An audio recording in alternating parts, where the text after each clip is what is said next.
이제 우리 하나님 말씀은 마가복음 1장 1절인데요. 짧은 한 절인데 우리 다 오늘은 앉아서 선포하듯이 이렇게 두 번을 읽으면 좋겠습니다. 마가복음 1장 1절 우리 마음으로 큰 복음의 선포가 일어나기를 바라면서 우리 먼저 한번 1장 1절을 한 목소리로 같이 선포하듯이 읽겠습니다. 하나님의 아들 예수 그리스도의 복음의 시작이라. 우리 한 번 더 읽겠습니다. 하나님의 아들 예수 그리스도의 복음의 시작이라. 아멘. 이제 오늘부터 마가복음에 대해서 살펴보려고 하는데요. 제가 이 마가복음에 관심을 가지고 공부를 시작한 게 거의 한 2년 정도 되는데요. 특히나 이제 그 작년 연말서부터 본격적으로 마가복음 설교를 준비하면서 제가 큰 은혜를 받았습니다. 그래서 이제 이 큰 기대를 가지고 이 마가복음을 선포할 날을 이제 기다렸는데요. 이제 오늘부터 이제 하나하나 이제 참 은혜로 하나님이 인도해 주시리라고 믿습니다. 이런 기대감을 가지고 이제 마가복음을 살펴보면 좋겠는데요. 먼저 이 마가복음의 배경을 좀 살펴보자면 이 마가복음의 저자는 베드로의 통역관으로 알려져 있는 요한 마가라는 인물입니다. 그리고 이 마가복음의 그 수신인은 그 로마에 살던 그 성도들인데요. 그 당시 로마에 살던 성도들은 큰 핍박을 당하던 중이었습니다. 여러분이 다 아시지만 AD 64년에 로마에서 대화재 사건이 발생하지 않았습니까? 그 대화재 사건이 일어나고 어떤 그 흉흉한 소문이 번져 나갔는가 하면은 그 당시 로마 황제였던 네로가 이 화재를 저질렀다. 그런 흉흉한 소문이 이제 계속 이제 번져 나가니까 그 당시 황제였던 이 네로가 이런 소문에서 벗어나기 위하여 이 화재의 책임을 기독교인들한테 뒤집어 씌우는 겁니다. 그리고는 엄청난 핍박을 가하는데요. 그 과정에서 수많은 기독교인들이 가혹한 고문을 당하고 학살을 당하고 이런 끔찍한 역사를 갖고 있지 않습니까? 이런 너무나 위축되어 있던 그런 상황에서 그 마가복음은 그 로마에 있는 위축된 성도들을 위해서 쓴 게 그게 마가복음입니다. 이렇게 절망에 빠져있던 로마의 성도들을 위해서 쓰여진 마가복음인데 이렇게 말씀을 시작합니다. 마가복음 1장 1절 하나님의 아들 예수 그리스도의 복음의 시작이라. 여기 나오는 이 복음의 시작이라 할 때 이 시작이라는 단어는 헬라어로 아르케인데요. 이 단어는 이제 그 시간상의 처음 혹은 기원이나 원리상의 처음 이런 뜻을 가진 단어입니다. 그러니까 이 아르케라는 단어를 조금 더 드러내면서 이제 이거를 그 해석을 하면 이렇게 해석할 수 있습니다. 하나님의 아들 예수 그리스도의 복음 인문이다. 이렇게 그 타이틀로서 이제 로마서 1장 1절이 선포가 되는데요. 그런데 저는 여기 나오는 이 아르케라는 이 단어에 주목을 합니다. 왜 그러냐 하니까 이 아르케라는 단어는 창세기 1장 1절과 연관이 있는 단어이기 때문에 그렇습니다. 창세기 1장 1절에 태초에 하나님이 천지를 창조하시니라. 여기 나오는 이 태초의 이 부분을 70인역이라는 헬라어 성경에서 아르케로 번역을 하는데요. 마가복음 1장 1절에서 지금 이 아르케라는 단어로 마가복음이 시작되고 있다는 게 제게는 굉장히 흥미로운 한 대목이었습니다. 제가 왜 이 단어에 주목을 하는가 하니까 창세기 1장에서 태초에 그래 여기 나오는 아르케 이 단어를 사용하던 그 당시 상황 정황하고 지금 이제 이 마가복음의 수신자인 로마에 살던 성도들의 상황이 그 비슷한 점이 좀 있는 겁니다. 어떤 점이 비슷한가 하니까 자 창세기 1장 1절 2절을 묶어서 한번 읽어드리겠습니다. 태초에 하나님이 천지를 창조하시니라. 땅이 혼돈하고 공허하며 흑암이 깊음 위에 있고 하나님의 영은 수면 위에 운행하시니라. 여기 보면은 하나님께서 온 세상의 시작을 선포하시는 그 선포하던 때의 상황을 혼돈과 공허와 흑암의 상태였다고 그렇게 기록을 하고 있는데요. 지금 대로마 화재 사건의 그 주범이라는 누명을 쓰고 핍박당하고 함께 신앙생활하던 동료들이 죽어나가고 고문을 당하고 하는 이 절망적인 상황이 이게 딱 혼돈과 공허와 흑암이라는 혼란의 상황 아닙니까? 그러니까 마가가 이 마가복음을 기록하면서 이 복음을 1장 1절에서 선포하는데, 예수 그리스도의 복음의 시작이라고 하는 이 표현 속에 이 아르케라는 이 단어를 가지고 뭘 강조하는 겁니까?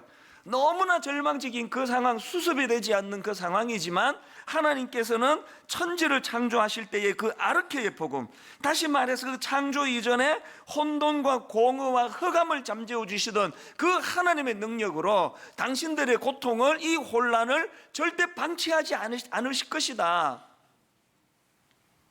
당신들이 지금 이 로마 대화재의 주범이라는 억울한 누명을 쓰고 핍박당하는 이 혼란의 상태로 위축되어 있지만 절망하지 마라. 하나님은 그것을 반드시 회복시켜 주실 것이다. 이것이 바로 내가 앞으로 선포하고자 하는 예수 그리스도의 복음의 시작이라는 이 선포의 의미라는 거, 이거를 1장 1절에서 지금 밝히고 있는 거거든요. 제가 왜 이 마가복음 1장 1절을 포함해 가지고 막 마가복음을 선포할 오늘을 그렇게 오래 기다렸겠습니까?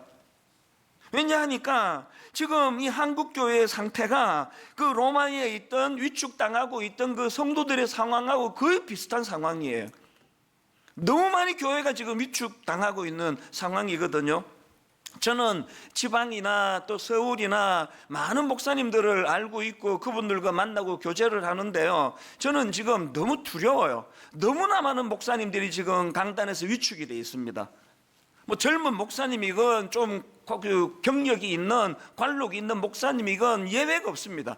강단이 너무 많이 위축이 되어 있습니다. 왜 그렇게 위축이 되어 있냐 하니까, 강단에서 무슨 말씀을 선포하든지 간에 그거를 이념으로 받고 그거를 정치로 받는 사람들이 끊임없이 문제를 제기한다는 거예요. 우리처럼 큰 교회는 그런 영향을 덜 받습니다. 규모가 작은 교회일수록 막 바로 예배 끝나면은 직격탄을 날리고 뭐 이쪽이든 저쪽이든, 그러니까 이 설교라는 것이 저 목사가 내가 생각하는 이거랑 같은 방향으로 하나 두고 보자, 뭐 이런 마음으로 앉아 있는 것 같으니까 목사님들이 위축이 되는 거예요. 이렇게도 못하고 저렇게도 못하고 어정쩡하게 애매모호하게 지금 그렇게 강단에서 설교를 할 수밖에 없다는 겁니다. 이게 참 가슴 아픈 현실 아니면 이게 점점 이제 앞으로 심해질 것 같은데요. 그리고 뭐 시대적인 상황도 지금 뭐 얼마나 지금 이게 어두운 상황입니까? 최근에 그 기생충이라는 그 우리나라 영화가 미국의 아카데미상 4개 부분을 휩쓰는, 뭐 그야말로 이거는 뭐 그냥 뭐 이건 뭐 천지가 개벽할 정도로 놀라운 소식이래요. 이게 뭐 엄청난 일이 일어났다고 그러네요.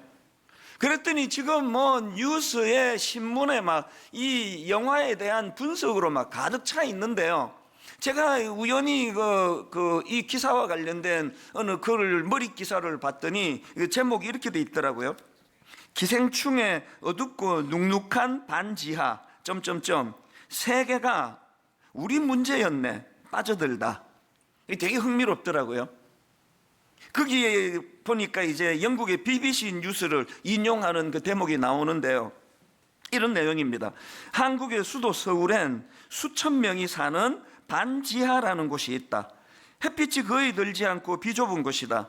거리를 지나다니는 사람들이 방 안을 훔쳐볼 수도 있고, 여름은 습기, 더위와 싸워야 한다. 이 공간을 소재로 만들어 놀랍게 히트한 영화가 바로 봉준호 감독의 기생충이다. 그 어떤 내용인가 하니까요, 영화 자체도 워낙 잘 만들었지만 소재가 전 세계 사람들이 관심을 가지는 그런 소재가 한국의 반지하라고 하는 상징적인 소재로 그렇게 한 게 기발하다는 겁니다. 이게 뭘 의미하는가 하니까요, 지금 세계적으로 빈부격차, 사회적인 양극화 현상, 이런 것들이 지금 온 세계의 문제로 대두되고 있는데, 바로 이 반지하라고 하는 소재를 가지고 그 문제를 건드렸기 때문에 많은 세계의 사람들이 국적을 불문하고 이 영화에 공감을 한다는 그런 얘기입니다. 이 뭘 의미하는 건지 아시잖아요. 이 빈부격차나 뭐 양극화, 이게 지금 뭐 우리나라만의 문제가 아니라 이 전 세계적인 문제라는 거예요. 코로나 바이러스도 마찬가지 아닙니까? 아니 그 중국 우한이라고는 한 지역에서 발생한 이 코로나 바이러스가 어떻게 지금 이 전 세계를 이렇게 떨게 할 수 있느냐는 거예요. 이게 지난주에도 말씀드렸지만 2000년 이전에는 단 한 번도 없던 현상이거든요. 저는 그걸 눈으로 목격한 사람 아닙니까?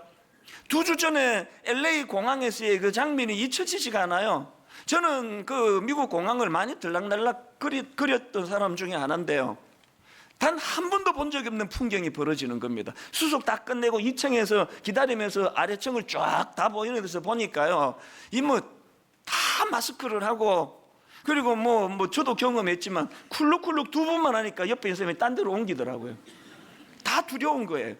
특히 이제 이게 중국에서 시작을 해놓으니까 이 동양 사람이라 그러면 지금 막 유럽에서도 더 많이 경계를 한다는 겁니다. 참 다행인 거는 이 바이러스가 전파력은 강하지만 그렇게 센 놈이 아니라 그러네요. 이건 뭐 곧 없어질 것 같아요. 그러나 이거 없어지는 게 이게 무슨 대수입니까? 이제 더 센 놈이 올 텐데요. 막 이 전 세계가 흔들거리는 이런 이 세계적인 어떤 두려움과 공포가 조장이 되는 이런 일들이 이제 앞으로 계속 벌어질 텐데요. 그 저는 이런 현상들을 보면서 지금 이 세계적인 혼란이 뭘 의미하는 겁니까? 하나님께서 혼돈과 공허와 흑암의 상태를 하나님의 창조 질서로 바꾸어 주셨는데, 이 인간의 범죄라는 게 뭡니까? 하나님과의 관계를 깨버린 거예요. 하나님 필요 없다는 거예요. 우리 힘으로 할 수 있다는 겁니다. 그렇게 마음에서 하나님을 다 몰아내버린 이 시대가 막 엄청 막 발전하는 것 같은데, 뭐 AI가 어쩌고 뭐 컴퓨터가 어쩌고 무인 뭐 자동차가 어쩌고 막 엄청나게 지금 발전하는데, 예전에 듣지도 보지도 못했던 공포와 두려움이 밀려오는 게 이게 또 오늘 우리 시대 아닙니까? 제가 왜 마가복음 1장 1절이 선포를 그렇게 목말라 기다렸겠습니까? 하나님의 아들 예수 그리스도의 복음의 시작이라, 이 아르케라고 하는 이 단어를 통하여서 다시 한번 이렇게 흑암과 혼돈과 공허와 같은 이 혼란의 시대를 잠재울 수 있도록 하나님께서 예수 그리스도라고 하는 복음을 주셨다는 거예요. 그분이 복음의 아르케, 재창조의 놀라운 역사를 계획하고 계신다. 이걸 선포해야 된다는 거거든요. 자, 그럼 여기서 중요한 질문이 하나 있는데요. 그럼 마가는 어떻게 이런 확신을 갖게 됐을까요? 아니, 지금 로마에 있는 성도들이 이런 극심한 혼란을 겪고 이런 상태를 잠재울 수 있는 유일한 대안이 바로 예수 그리스도의 복음이라는 사실을 마가는 어떻게 알게 됐을까요? 이게 오늘 다루고 싶은 굉장히 중요한 포인트 중에 하나예요. 사실 마가복음을 쓴 마가는요, 초대교회 선교사에게 큰 오점을 남긴 사람입니다. 사도행전 13장 13절에 보니까 바울과 및 동행하는 사람들이 바보에서 배 타고 밤빌리아에 있는 버가에 이르니 요한은 그들에게서 떠나 예루살렘으로 가고, 여기 나오는 요한이 그 마가 요한인데요. 이 말씀의 배경이 어떻게 되는가 하면은, 지금 마가복음을 쓴 마가가 오래전의 일이에요. 바울과 바나바와 함께 이제 1차 전도 여행을 떠난 겁니다.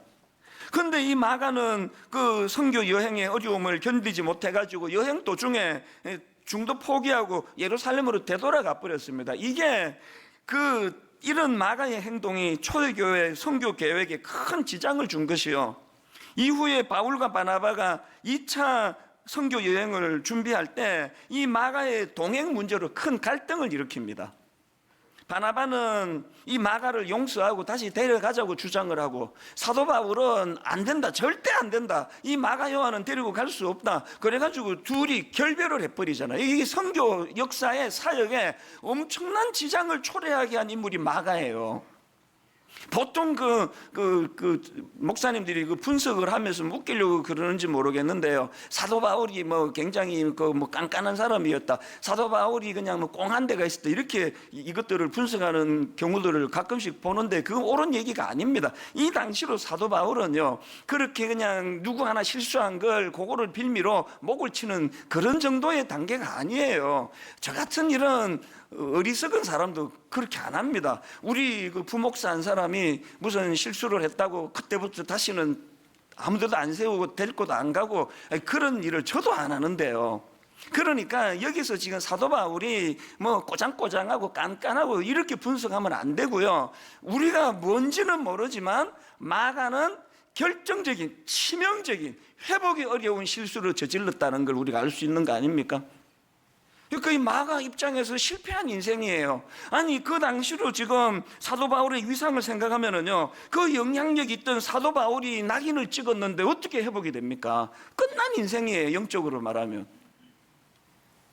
그런데 이렇게 실패한 인생이었던 마가가 어떻게 마가복음이라는 놀라운 복음서를 기록을 하게 되고요. 그리고 또 대략 한 12년쯤 지난 그 시점에 골로새서 4장에 보니까 사도 바울이 이제 로마에 투옥됐다는 사실을 말하면서 마가도 함께 갇혀 있다는 표현이 나옵니다. 골로새서 4장 10절, 나와 함께 갇힌 아리스다고와 바나바의 생질 마가와, 그리고 특별히 뭘 부탁합니까? 이 마가에 대하여 너희가 명을 받았으며 그가 이르거든 영접하라. 회복이 됐다는 거 아닙니까? 심지어는 디모데후서 4장 10절 11절, 대만은 이 세상을 사랑하여 나를 버리고 데살로니가로 갔고 그레스게는 갈라디아로 디도는 달마디아로 갔고 누가만 나와 함께 있느니라. 그 다음 보세요. 내가 올 때에 마가를 데리고 오라. 그가 나의 일에 유익하니라. 관계가 회복된 정도가 아니라 아주 신뢰하는 인물로 마가가 지금 회복이 되어 있는 겁니다. 심지어는 베드로전서 5장에 보니까요, 베드로가 그를 어느 정도 신뢰하는가 보니까 5장 13절, 택하심을 함께 받은 바벨론에 있는 교회가 너희에게 문안하고 내 아들 마가도 그리 하느니라. 완전한 회복이 일어난 거 아닙니까? 제가 이 마가의 이 변천을 쭉 묵상을 하면서 다시 질문으로 돌아갑니다. 아니 마가는 그 당시 그 로마에 있는 너무나 핍박 가운데 절망하는 그분들에게 마가복음 1장 1절을 통하여 예수 그리스도의 복음이 대안이다, 예수 그리스도의 복음이 이 혼란을 잠재우는 하나님의 복음의 아르케가 된다, 이걸 어떻게 이렇게 확신할 수 있게 됐냐고요? 자기가 경험한 거예요. 완전히 실패한 인생, 그렇게 존경에 맞지 않는 사도 바울로부터도 그렇게 내침을 당할 수밖에 없는 절망적인 자기가 어떻게 다시 회복이 되어 이런 놀라운 회복의 자리에 설 수 있게 되었는지, 그 과정에서 이 마가가 경험한 복음의 능력, 아르케의 능력, 치유의 능력, 이걸 자기가 경험했으니까 지금 로마에서 들려지는 너무나 가슴 아픈 그런 소식들이 들려지니까 이 마가복음을 쓰지 않으면 안 되는 거예요. 절망하지 말라고, 당신들 이렇게 끝나지 않는다고. 복음은 반드시 이 혼란을 잠재우는 아르케의 능력이 된다는 거. 그래서 1장 1절에서 창세기 1장 1절에 하나님의 창조 과정에서 나왔던 중요한 단어인 아르케라는 단어를 가지고 말씀을 시작하는 거 아닙니까? 제가 왜 오늘 설교 제목을 실패한 인생이 쓰는 승리의 놀이라고 정했는지 아시겠죠?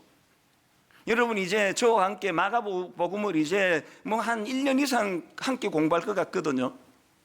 이 기간 동안에 실패한 것 같은 인생, 계속 마음의 그 패배감이 자기를 억누르는 인생, 이게 천지창조 이전의 그 혼란과 혼돈의 상태와 같은 그런 오리무중의 인생들이 모두가 다 아르케의 복음인 예수 그리스도의 복음을 이론이 아니라 마가처럼 실패한 그 자리에서 완전히 회복을 시켜주시는 하나님의 능력으로 이 복음을 경험하게 되기를 주님 이름으로 축원합니다.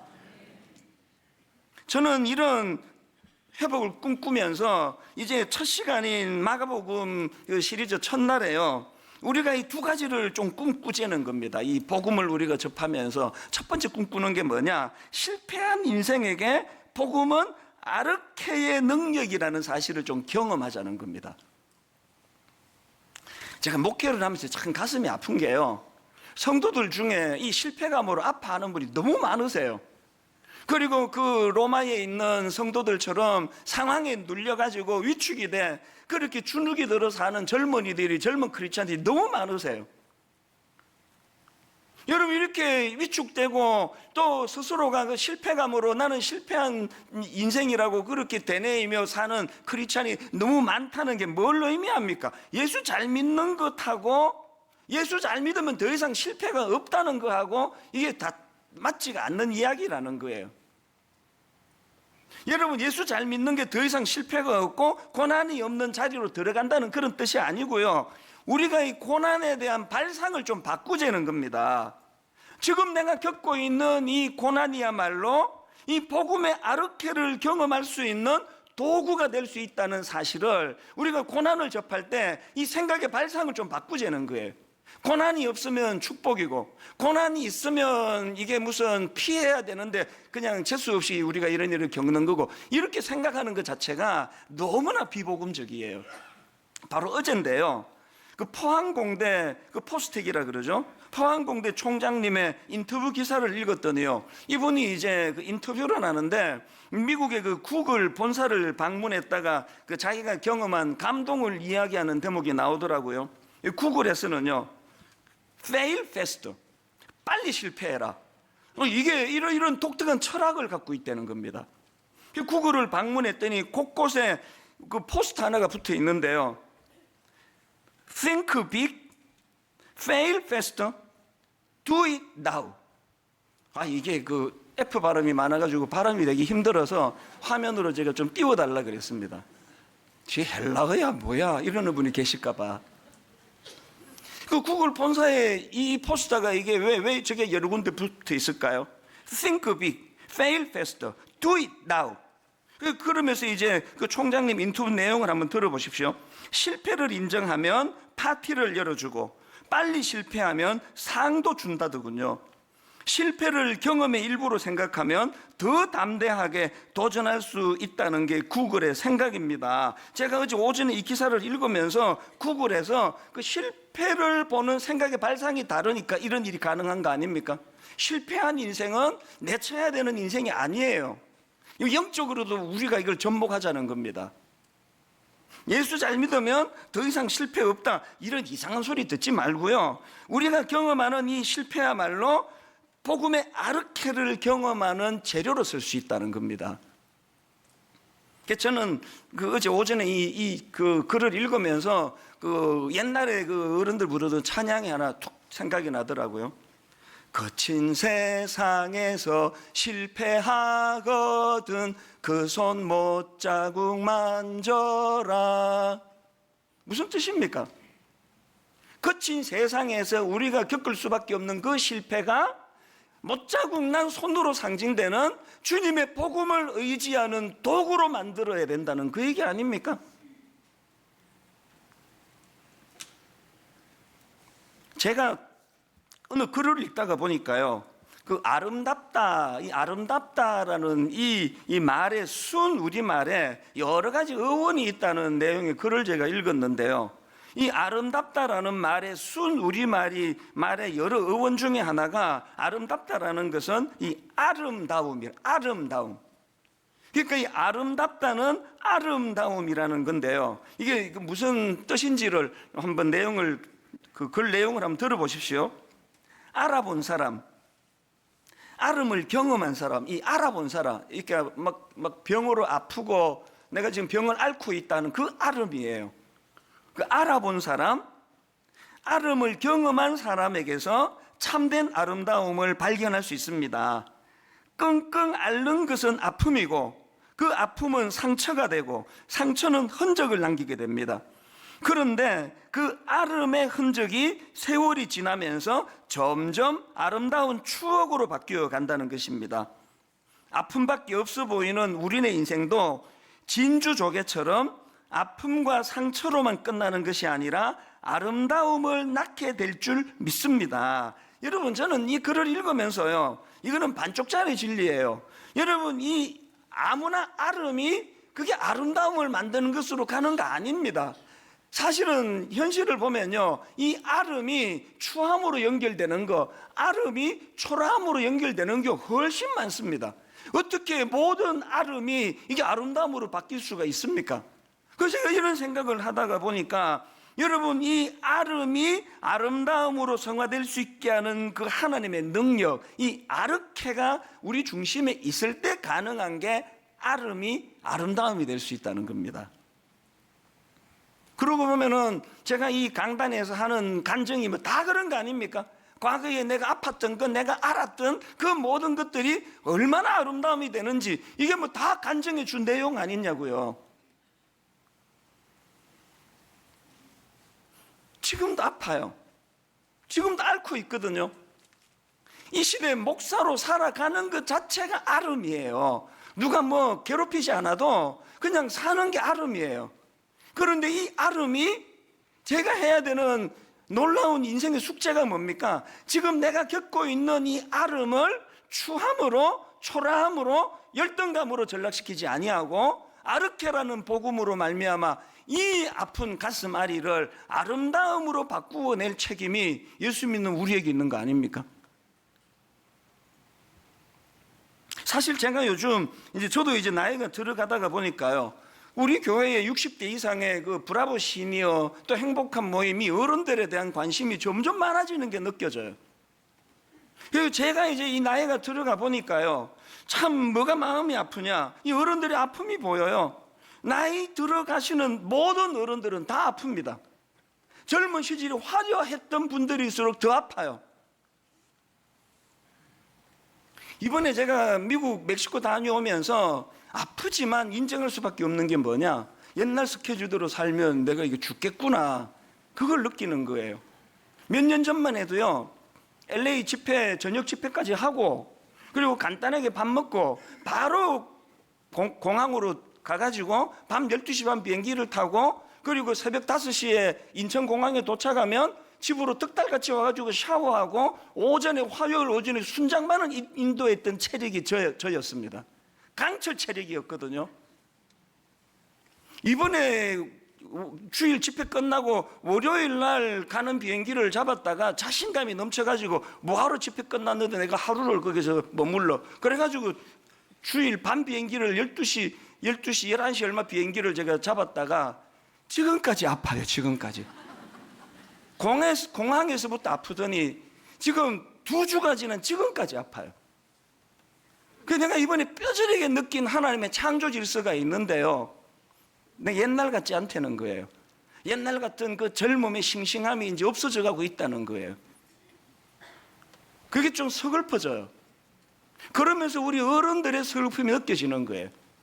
이제 60대가 넘어가시고 70대가 되시고 80대가 되시는 분들의 이 상실감이 이게 얼마나 크겠는가, 그게 너무 와닿아요. 요즘에는요, 우리 청년들을 위해서도 기도하지만 저는 우리 어르신들을 위한 기도가 점점 많이 나옵니다. 하나님, 저들의 아름이 나이가 들어갈수록 내려놓아야 되고 포기해야 되고 주먹에서부터 벗어나야 되고 은퇴해야 되고 하는 이 모든 아름이 초라함으로 변질되지 않도록 저들의 아름이 인생의 아름다움으로 변화가 될 수 있도록 복음의 아르케가 저들을 주관하여 주시기를 원합니다. 저도요, 은퇴 이후에 대한 관심이 굉장히 많아졌습니다. 저의 노후가 초라함으로 변질되지 않으려면 복음의 아르케를 잡아야 돼요. 그래서 아름이 아름다움으로 변화되어 갈 수 있도록, 그래서 우리가 이 복음을 삶 속에서 계속 우리가 경험을 해야지만 내가 초라해지지 않는다는 것, 실패자 마가가 이 주옥 같은 마가복음을 쓸 수 있는 원동력을 거기서 얻었다면 우리의 실패도 그렇게 아름다움으로 승화될 줄로 믿습니다. 그런가 하면은 두 번째로 우리가 꿈꿔야 되는 게 하나 더 있는데요, 그 사실을 세상에 전하자는 거. 어떤 사실입니까? 실패한 인생에게 복음은 아르케의 능력이 된다는 내가 경험한 그 사실을 세상에 좀 알리자는 거예요. 이게 마가복음을 기록한 저자 마가의 귀함 아닙니까? 오늘 우리나라뿐만 아니라 막 온 세상이 다 너무나 어둡고 너무나 절망적인, 너무나 혼란스러운 소식이 전해지는 시대이기 때문에 우리 모두가 다 예수 믿는 우리는 이 사명을 부여받았다는 걸 아셔야 됩니다. 여러분이 아시지만 마가복음 1장 1절에 하나님의 아들 예수 그리스도의 복음의 시작이라 할 때 이 복음은 유앙겔리온이 헬라어로, 유앙겔리온은 영어로 말하면 굿뉴스예요. 굿뉴스. 이 유앙겔리온의 단어의 그 유래에 대해서는 제가 설명해 드린 적이 예전에 있는데요, 주전 490년경에 페르시아의 침략을 받아가지고 마라톤 평야에서 전투를 벌이던 이 아테네 군사들은요, 그 당시 절대 열세예요. 이게 이길 수가 없는 그 상황인데 그 아테네 군사들이 목숨을 걸고 싸워가지고 그 전투에서 승리를 거둡니다. 그 당시 아테네 시민들은 이 전투 결과에 막 가슴을 졸이면서 이 결과를 기다리는 거예요. 왜냐하니까 그 당시 전쟁에서 패하면은 그 패한 나라 사람들은 노예로 전락하게 되니까 자기들의 운명이 걸려 있거든요. 그래서 이제 이 전투가 어떻게 되느냐고 노심초사 지금 기다리고 있던 그런 상황이니까 한 병사가 이 전쟁의 승리의 소식을 아테네 사람들에게 전하려고 어마어마하게 먼 거리를 사적을 다해 달려갑니다. 그리고는 사적을 다해 달려가 가지고는 한마디로 외쳐요. 우리가 승리했습니다. 우리가 이겼습니다. 그 한마디를 선포하고는 쓰러져 죽습니다. 여러분이 다 아시지만 이 기쁜 소식이라는 유앙겔리온이라는 단어의 유래도 여기서 나왔지만요, 이제 그 올림픽의 꽃이라고 하는 마라톤의 유래가 또 여기서 나왔다고 알려져 있지 않습니까? 저와 여러분에게 이 사명이 있다. 우리는요, 이 젊은 병사예요. 우리는 메시지를 갖고 있는 사람이에요. 모두가 다 절망하고, 모두가 다 한국교회 끝났다 그러고, 모두가 다 이제 희망 없다 그러고, 모두가 그렇게 우울에 쓰러져 가고 있을 때 우리는 유앙겔리온, 이 기쁜 소식, 굿뉴스. 저는 이 마가복음을 공부하면서 막 전의를 불태우게 되더라고요. 어떤 경우라도 내가 좌절하지 않을 것이다. 좌절했다가도 회복이 될 것이다. 왜? 나에게는 이 병사가 가진 사명이 있거든요. 이 굿뉴스를 전해야 되거든요. 제가 절망해가지고 우울증 걸려 죽어버렸다, 이것만큼 불경한 종은 없습니다. 그렇기 때문에 힘을 내는 거거든요. 어제 절망했는데 오늘 다시 회복할 수 있게 만드는 이 아르케, 이 마가복음 1장 1절에 선포되는 예수 그리스도의 이 아르케의 복음, 오늘 저와 여러분이 이제 로마서를 함께 살펴나가면서 예수 그리스도의 행적을 우리가 함께 공부하면서 저나 여러분 모두에게 이 아르케의 복음의 능력을 맛보게 되기를 바랍니다. 그리고는 끝내시면 안 됩니다. 그 경험한 아르케를 가지고 선포해야 돼요. 그 로마 병사, 그 아테네 병사처럼 우리가 승리했다고, 예수 그리스도님이 승리하셨다고, 우리는 이렇게 절망하고 넘어지지 않는다고. 이 마가복음의 구조가 너무너무 은혜가 되는 대목이 있었는데요, 이렇게 마가복음 1장 1절에서 예수 그리스도의 복음을 선포하는데요, 그리고는 이제 중간쯤 마가복음 8장 29절에서 유대인을 대표하는 베드로의 고백이 거기에 나와 있습니다. 또 물으시되 너희는 나를 누구라 하느냐? 베드로가 대답하여 이르되 주는 그리스도시니이다. 그렇게 하고 마가복음이 어떻게 끝나는지 아십니까? 이 1장 1절에서 선포된 예수 그리스도의 주는 그리스도시라는 이 놀라운 선포가 중반쯤에 유대인이었던 베드로를 통해서도 선포가 되지만 마가복음 끝부분에서는 이방인을 대표하는 로마의 권력자 백부장의 입에서 이게 선포가 됩니다. 마가복음 15장 39절입니다. 예수를 향하여 섰던 백부장이 그렇게 숨지심을 보고 이르되 이 사람은 진실로 하나님의 아들이었도다 하더라. 마가복음 이렇게 끝나요. 뭘 의미합니까? 복음의 확장입니다. 우리 시대에 범할 수 있는 가장 무서운 죄는요, 복음을 경험하지 못하는 거예요. 경험했다 하더라도 그걸 확장시키지 않고 가두어 두는 겁니다. 우리에게 이 사명이 가슴을 벅차게 하는 도전이 되고 꿈이 되고 비전이 되기를 바랍니다. 이제 우리는 이 사명을 가지고 일어서야 돼요. 달려가야 돼요. 힘을 얻어야 됩니다. 좌절하면 안 됩니다. 좌절했다가도 빨리빨리 회복을 하셔야 돼요. 이건 저한테 하는 다짐이에요. 제가 이 설교를 끝낼 무렵에 한 젊은 부부가 불쑥 떠올라졌는데요, 바로 한 두 달 전에 송구 영신 예배 때 나와서 축하하고 축복하고 또 그때 내용도 읽어드렸던 그 부부예요. 임신 중독과 함께 귀하게 얻은 아기가 구순 구개열이라고 입술과 인중과 입천장, 잇몸이 갈라지는 병을 앓고 있는 이 아기를 키우고 있는 젊은 부부의 고군분투를 들어보세요. 빠는 힘이 부족한 아이에게 먹이는 것이 문제가 되었습니다. 우리 부부와 아이는 매일 땀이 범벅이 될 정도로 구순 구개열 전용 젖병으로 연습하고 먹이며 그렇게 시간을 보내고 있습니다.